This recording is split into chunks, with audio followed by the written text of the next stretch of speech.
Todos. Só um segundo.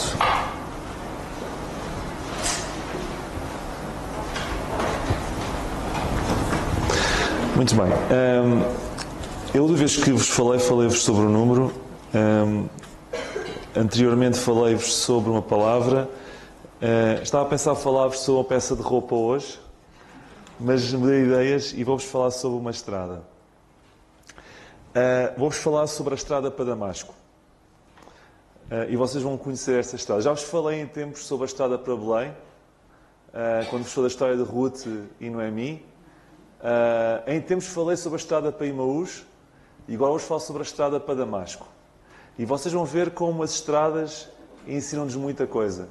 E como o Senhor revela-se de uma forma muitas vezes única e particular em estradas, de uma forma que não se revela fora das estradas. E vamos ver no final como as estradas têm 3 lições para nós. Eu vou falar-vos sobre a estrada para Damasco, mas no final vamos fazer aqui um paralelo entre esta estrada para Damasco e as outras e vamos ver coisas que estão em comum entre uma coisa e outra. E portanto, eu gostava podem começar a abrir as vossas Bíblias em Atos 9. Não vamos ler já, mas mantenham por favor as vossas Bíblias abertas em Atos 9. Atos 9. Existem 2 Paulos. Existe um Paulo AE e existe um Paulo DE. Existe um Paulo antes da estrada, existe um Paulo depois da estrada. Nós marcamos sempre a nossa cronologia atual antes de Cristo e depois de Cristo, porque claramente Cristo é a personagem mais importante da história. Mas Paulo teve um momento antes da estrada e depois da estrada. Existe um Paulo AE e existe um Paulo DE. E a estrada vai mudar Paulo, a estrada mudou a Bíblia, porque acrescentou grande parte dos livros do Novo Testamento depois da estrada. A estrada mudou a Igreja e a estrada mudou-nos a nós. E nós não temos a noção de como esta estrada nos mudou. E por isso é que temos que falar sobre a estrada de Damasco. E tempos a tempos temos que analisar esta estrada e perceber as implicações desta estrada nas nossas vidas. Saulo, sim, porque Deus muda-lhe o nome mais tarde. Antes da estrada para Damasco, Paulo aparece citado em Atos, não vamos ler, 7:58. Enquanto Estevão está a ser apedrejado, ele está presente. Sabe o que ele está a fazer? Está a guardar as capas daqueles que apedrejavam Estevão. É como se ele estivesse a confirmar aquele ato. Eu estou presente, eu estou a confirmar. Eu não estou a apedrejar, mas estou a concordar com os que apedrejam. Ok? E é uma referência que aparece antes de Atos 9, que é muito importante. Ok? Mas agora, como se não bastasse, Paulo entra num novo nível de perigosidade e de afastamento em relação a Deus, quando não só concorda com aqueles que apedrejam, como agora decide ir buscar muitos a Damasco para levá-los presos para Jerusalém. E por isso é que se põe a caminho da estrada para Damasco. Ele vai fazer cada vez pior, ok? Só que Deus tinha planos diferentes para Paulo, como iremos ver. Planos diferentes. E Atos 9 no fundo, esta história que eu vos vou contar esta manhã, que vocês muitos saberão, é o momento da conversão do apóstolo Paulo. E foi uma conversão espetacular. Há muitos que dizem, mas a minha conversão foi simples. A minha também foi. Há uns que dizem, a minha conversão foi espetacular. Cada conversão é única, cada conversão é particular. E não temos que imitar a conversão de ninguém, porque senão deixa de ser natural. Ok? A coisa especial da conversão é que não é controlada por nós. É como Deus quer. E é diferente. Mas a de Paulo foi espetacular, de facto, como vamos ver. Leiam então comigo Atos 9 e vamos ler desde o versículo 1 até o versículo 9. Atos 9, 1 a 9. E Saulo, respirando ainda ameaças e mortes, no grego isto é interessante, é como se ele estivesse a respirar e a expirar. Ou seja, ele respirava ameaças e mortes e depois o que saía dele era ameaças e mortes. O que é particular. Tudo em Paulo era perseguição a esta igreja primitiva, a este conjunto de cristãos. Dirigiu-se ao sumo sacerdote e pediu-lhe cartas para Damasco, para as sinagogas, a fim de que se encontrasse alguns daquela seita. Para Paulo, estes que seguiam Jesus Cristo ressurreto eram uma seita. Quer homens, quer mulheres. Ele não tinha particularidade por homens só. Era toda a gente. Homens, mulheres, todos. e os conduzisse presos a Jerusalém. Ele queria cartas e autorizações do Sinédrio em Jerusalém para poder ir a Damasco, buscar judeus, para levá-los presos para Jerusalém, fossem eles homens, fossem eles mulheres. E indo no caminho, entramos na a estrada para Damasco, aconteceu que, chegando perto de Damasco, subitamente o cercou um resplendor de luz do céu, e caindo em terra ouviu uma voz que lhe dizia: Saulo, Saulo, por que me persegues? E ele disse: Quem és, Senhor? E disse o Senhor: Eu sou Jesus a quem tu persegues. Duro é para ti recalcitrar contra os aguilhões. E ele, tremendo e atónito, disse: Senhor, que queres que eu faça? E disse-lhe o Senhor: Levanta-te e entra na cidade, e lá te será dito o que convém fazer. E os varões que iam com ele pararam espantados ouvindo a voz, mas não vendo ninguém. E Saulo levantou-se da terra e, abrindo os olhos, não via a ninguém. E, guiando pela mão, o conduziram a Damasco. E esteve 3 dias sem ver, e não comeu, nem bebeu. Existe um homem chamado Frank Morrison, e eu estive a consultar, ele existiu mesmo, porque há coisas que nós vemos na internet que não são verdade, que é um advogado norte-americano ateu, desde há mais de 100 anos, e que colocou como objetivo de vida provar que 2 coisas. Ele achava que, se conseguisse provar que não havia ressurreição e que não havia a conversão de Paulo, que tinha sido fake, mentira, tudo o cristianismo podia ser abatido. Mas é curioso ter escolhido 2 momentos: a ressurreição de Cristo e a conversão de Paulo. Ele dedicou-se, ele estudou, ok? Procurem, Frank Morrison na internet, advogado norte-americano. E ele concluiu que era impossível que não fosse verdade. Os factos apontavam para isso. Ele não só se converteu, como escreveu vários livros a seguir. Mas vejam a particularidade de querer atacar este momento da conversão do apóstolo Paulo. E porque isso tem significado e preponderância no futuro muitíssimo grande. A conversão de Paulo é altamente improvável. É uma conversão impossível. E eu gosto deste tipo de conversões registradas na Bíblia porque provam que não há conversões impossíveis. Porque se não fosse uma conversão impossível, não seria tão espetacular ela ter sido possível. Ela foi possível para provar que não há conversões impossíveis. E isto é um pequeno detalhe que eu queria deixar antes de avançar. Em Atos 9, nós vemos que Paulo era o principal perseguidor destes judeus, desta seita que eles chamavam de seita. Todos acreditavam que viam Jesus como Messias, como aquele que ressurgiu dos mortos, coisa que Paulo não via. Paulo era um fariseu, um legalista que tinha aprendido aos pés de Gamaliel, um expert da lei da altura, e Paulo, perante ele não conseguia encarar como é que era possível adorar e considerar Messias alguém que tinha sido morto no madeiro, porque ele sabia que perante a lei que era maldito todo aquele que tinha sido, que estaria crucificado no madeiro.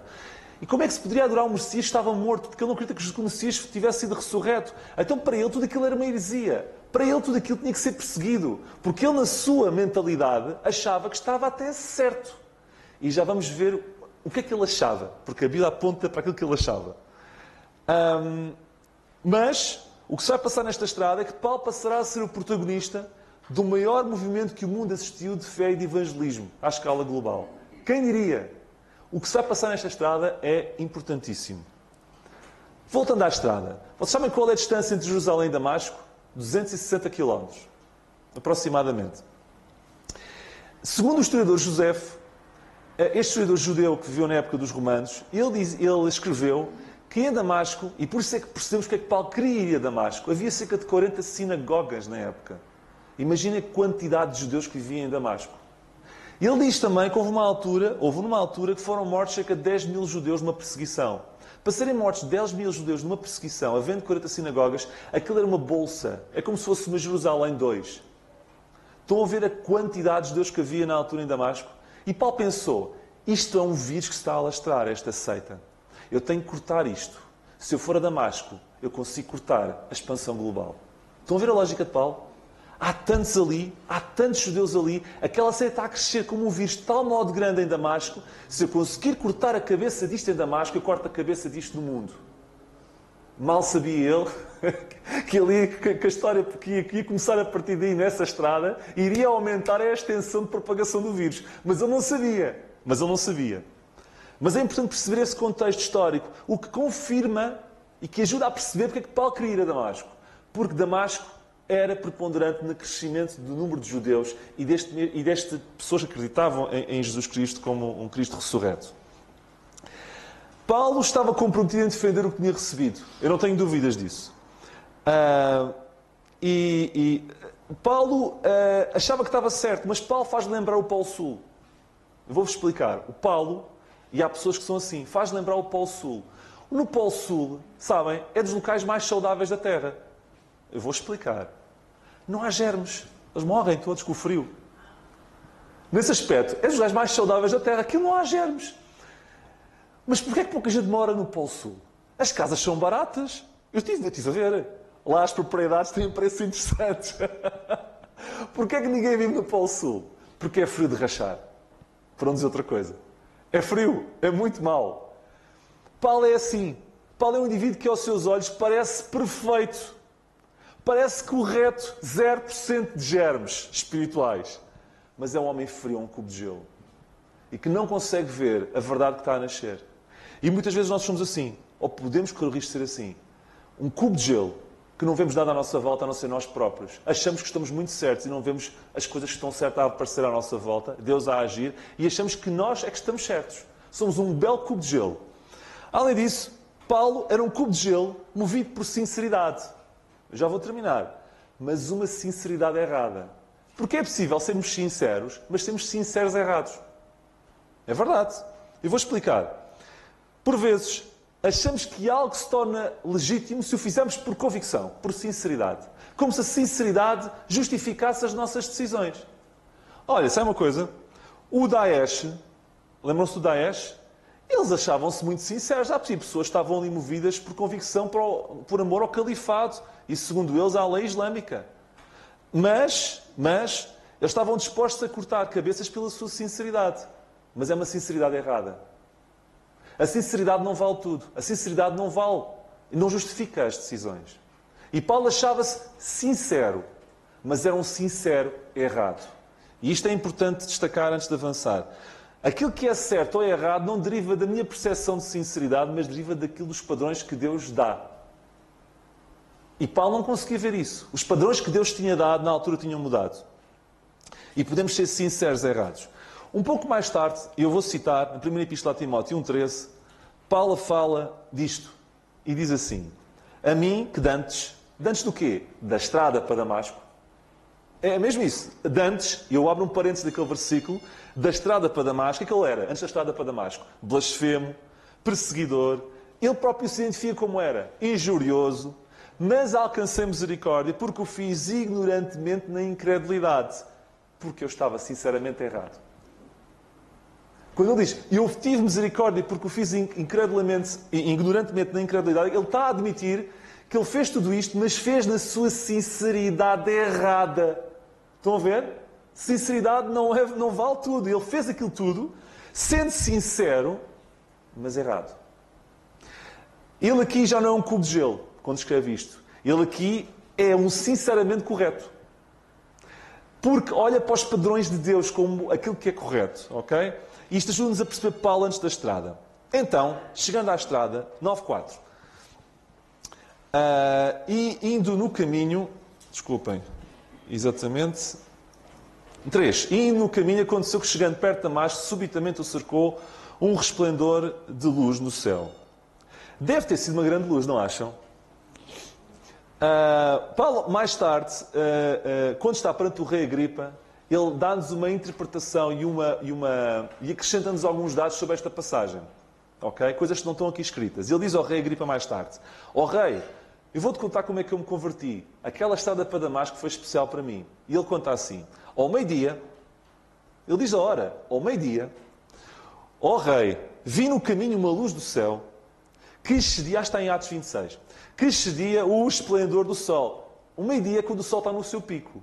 A luz aparece no esplendor do sol, mais forte que o sol, justamente para provar um facto de que é mais forte do que o sol. Porque aparece na altura em que o sol é mais forte. E sendo mais forte que o sol, é mesmo para deixar bem claro que não poderia ser o sol, que era uma luz bem mais forte que o sol. Isto é importante. Que ascendia o esplendor do sol no seu pico, ok? O pico sou eu que estou aqui a parafrasear. Cuja claridade me envolveu a mim e aos que iam comigo, ok? Então, Deus sabia que para com um cubo de gelo daqueles, era preciso uma onda de calor fortíssima. Era preciso uma luz muito forte. E Deus aplicou uma luz fortíssima, mais forte do que o sol, na altura do seu pico, para derreter aquele cubo de gelo sinceramente errado. Deus sabe qual é o nosso problema e Deus sabe muitas vezes como é que há de tratar do nosso problema. No caso de Paulo, ele tinha que tratar o gelo.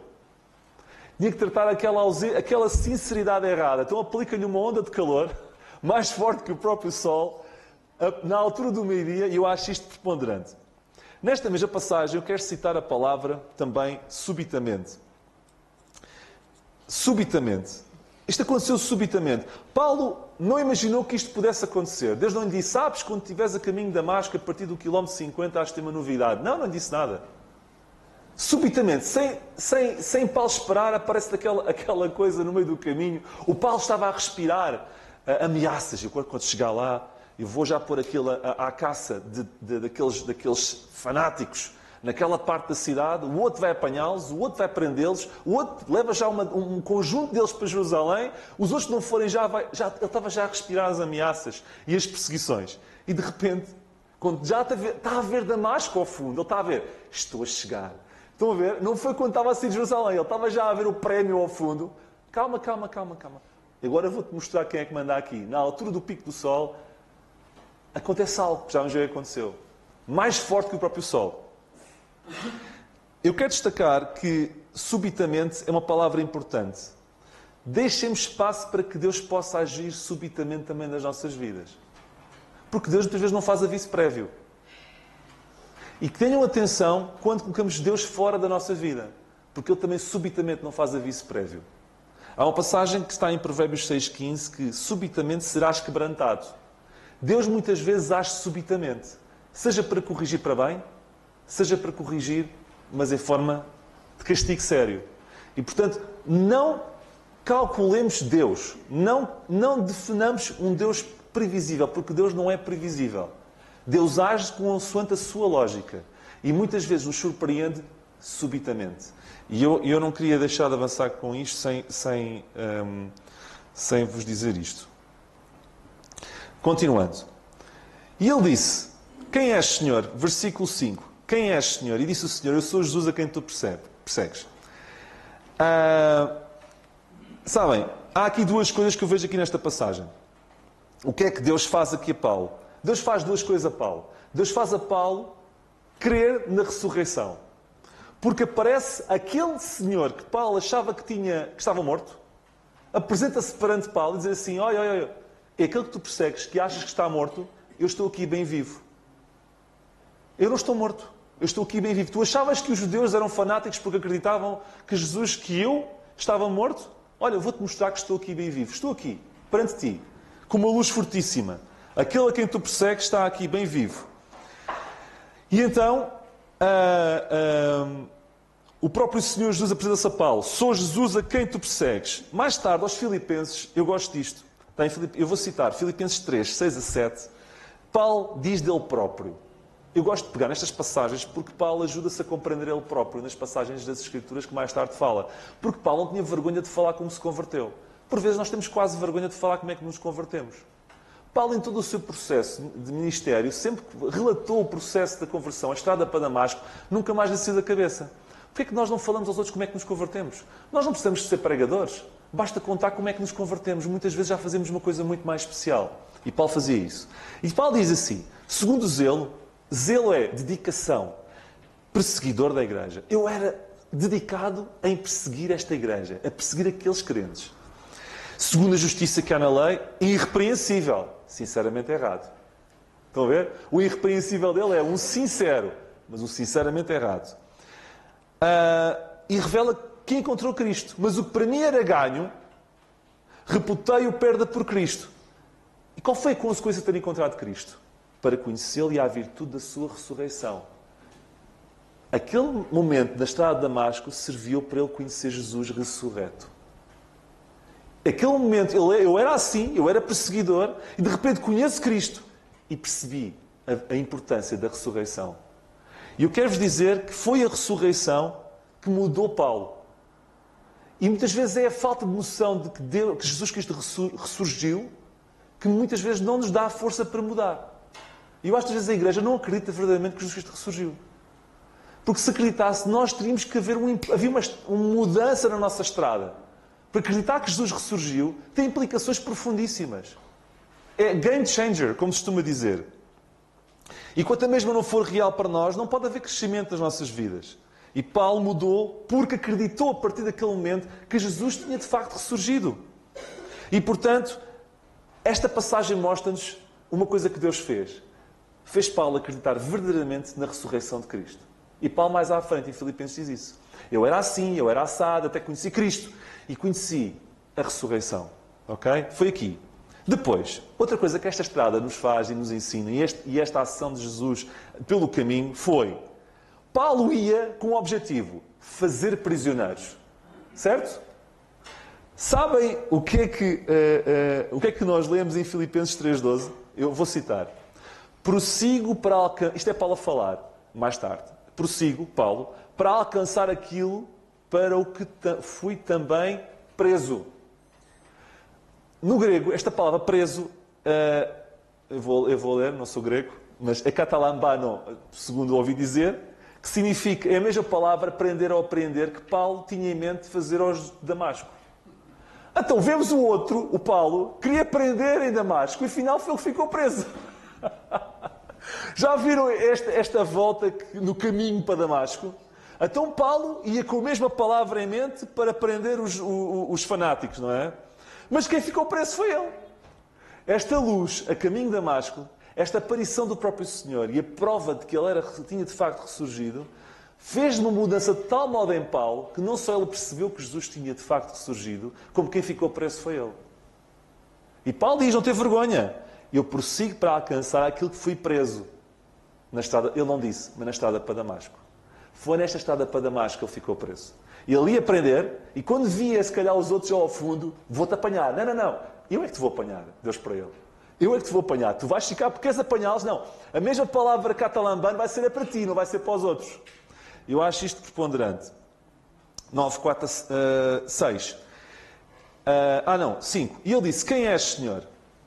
E disse o Senhor, eu sou Jesus a quem tu persegues. Duro é para ti recalcitrar contra os aguilhões. Eu acho a pergunta de Paulo paradigmática. Eu estou a terminar também. Quem és, Senhor? O Senhor aqui é curioso. É como se estivesse a dizer, quem és, sabendo já quem era. Porque senão não trataria o Senhor por curioso. É dizer assim, quem és, Deus? Então, se já sabes quem é, estás a perguntar para quê? Ele percebeu logo que aquela palavra sal, ele viu a voz de Deus, a voz do Criador. E aquela voz é a voz que faz tudo, que acalma os mares. E quando ele ouve aquela voz, ele percebe, eu estou tramado. Isto é o Criador. E ele diz, quem és, Senhor? Ele sabe. Ele sabe quem era. Mas eu acho curioso, ele não diz quem és, Senhor, com a letra pequena de Senhor. Quem és, curioso. Quem és, Deus, Senhor. E eu acho isto importante. Ele sabia que era o Senhor, porque ele ouviu a voz do Criador. E quando se ouve a voz do Criador, nós sabemos quem fala. E Paulo percebeu bem quem era. A expressão que ele diz a seguir, que o Senhor diz para ele, dura é para ti recalcitrar contra os aguilhões, eu acho que é pouco falado e é muito importante. É nos meus tempos de jovem, eu montava a cavalo. Até que apanhei um susto aos meus 12 anos e nunca mais montei. Mas um dia vou retomar. Não vou contar qual foi o susto, não vale a pena. Mas um dia conto-vos. Mas eu sei perfeitamente como é que se faz o cavalo acalmar. Nós temos para já, duas formas. Nós, quando seguramos as rédeas do cavalo, exatamente, as rédeas do cavalo, aquilo nos dentes do cavalo, aquilo magoa. E ele sabe se nós puxarmos muito o freio, exatamente, temos que esquecer as palavras. Aquilo magoa. Mas, por outro lado, também existem umas esporas aqui atrás das botas. Quando é necessário, também damos e ele também se acalma. E o que a palavra de Deus está aqui a dizer é, só um segundo, duro é para ti, como se nós fôssemos um cavalo, entre aspas, continuar a mexer-nos, quando o cavaleiro continua a dar aqui atrás, com aquelas esporas bem, e a sangrar. E o que Deus está a dizer ao Paulo, Paulo, tu eres como um cavalo em que eu tenho-te dado nestes últimos anos tantas aqui para tu te acalmares e puxar os freios e tu continuas a sangrar, mas continuas a fazer. E está a ser duro para ti, pá. Quando é que tu abres os olhos que isto para ti não é vida? Isto é duro para ti. Eu acho que há aqui uma coisa interessante. Se nós fôssemos Deus, e não somos, nós somos seres humanos, nós somos como Ezequiel, filhos do homem, seres humanos, nós diríamos, Paulo, porque me persegues? E ficámos por aí. Mas porque Deus diz, porque me persegues. E depois Deus diz a seguir, eu sei que estás a sofrer pelo que estás a fazer, dá um toque humano à advertência do próprio Deus. Deus não apenas lhe dá na cabeça, como Deus diz, eu sei como estás a sofrer. E isto muda a cabeça de Paulo. Paulo fica indefeso, Paulo fica desarmado, Paulo fica assim, epá, Deus não só me dá na cabeça, mas também Ele sabe aquilo que mais ninguém vê. Porque a ideia que Paulo passava é que era um indivíduo que fazia aquilo com convicção, mas por trás daquela cara, daquele cubo de gelo, havia um homem que sofria. Ele, cada vez que via outros serem apedrejados com ordens dele, ele lá dentro sofria. E nós não sabíamos disso. Deus aqui revela, está a ser duro para ti, não está? Estás a sofrer com isso. Volta e meia achamos que há pessoas que fazem mal, aquelas pessoas não sentem nada. Aquelas pessoas parece que fazem com prazer. Será? Será que Deus também não lhes está a dar aguilhões nelas e só elas Deus é que sabem que estão a sofrer por isso? A gente não sabe. Mas esta passagem de Paulo faz-nos lembrar disso. E acho que é muito importante. E ele sabe tudo a nosso respeito. Tudo. Portanto,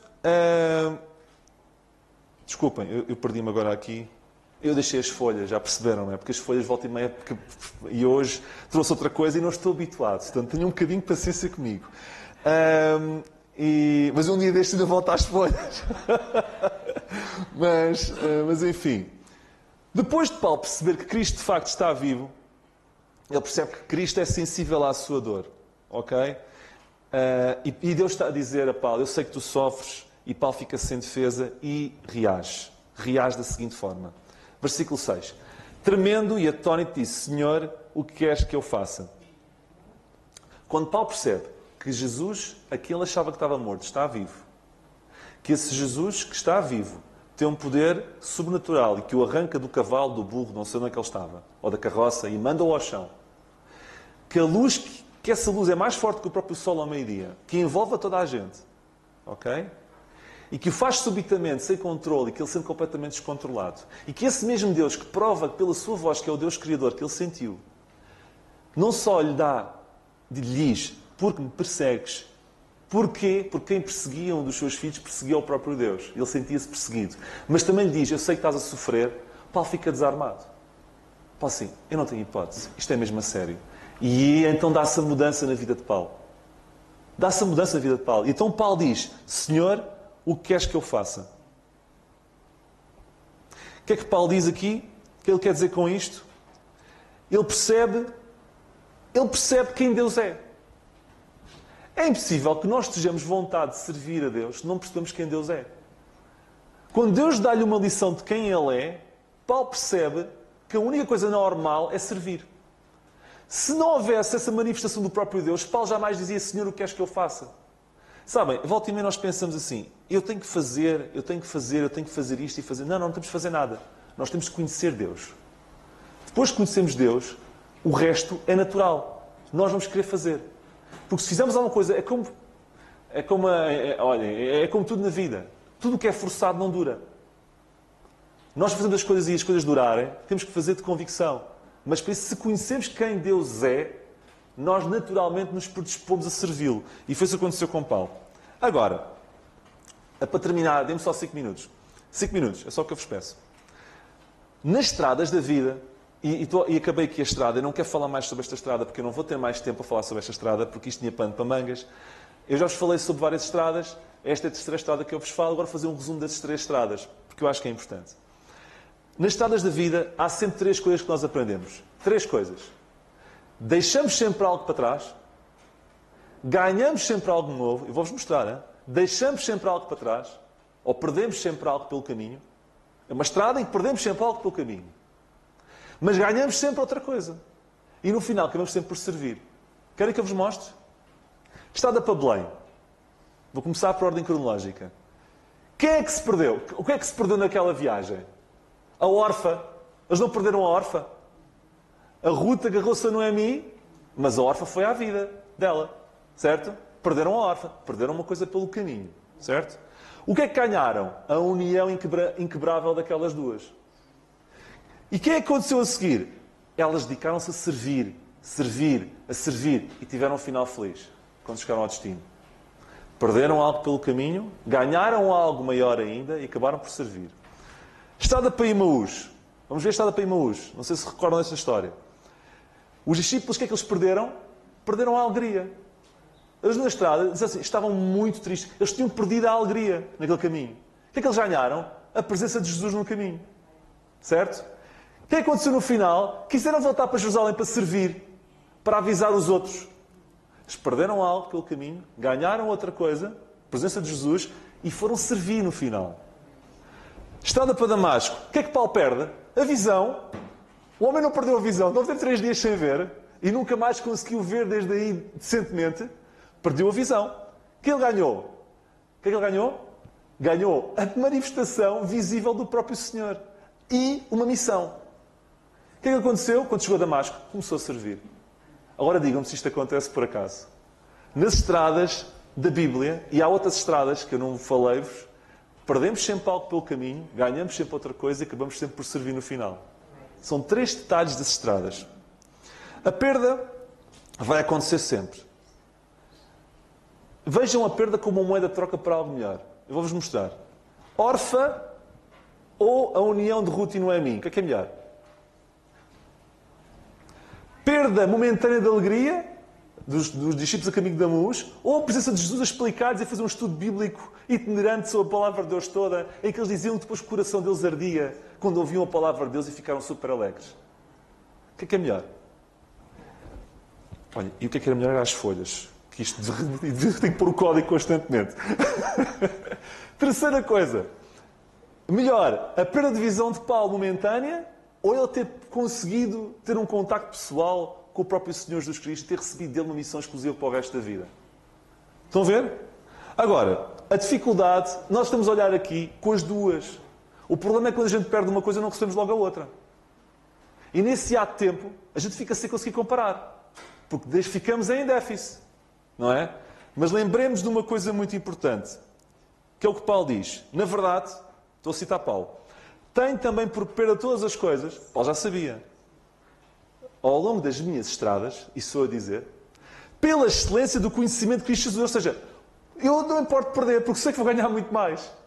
E diz mais, pela qual, por esse conhecimento, sofri a perda de todas estas coisas. Lá está, perda. Perda. E considero como escória para que possa ganhar a Cristo. Vocês estão a ver? Ele sabia que na estrada perde-se, mas ganha-se outras coisas melhores. Ok? Qual é a nossa única preocupação? Não fazer a viagem e pôr Deus fora da estrada. Foquem-se nisso. Porque é possível nós chutarmos Deus fora da estrada. Isto acontece e corre bem porque Deus está na estrada connosco. Mas nós podemos também convidar Deus a sair. E não quero fazer uma viagem sem Deus na estrada. Se quiserem fazer a viagem com Deus na estrada, isto vai acontecer e vai ser bom para nós. E deixo-vos uma dica final. Deixem Deus vos surpreender na viagem. Que vai ser uma aventura. O Senhor vos abençoe.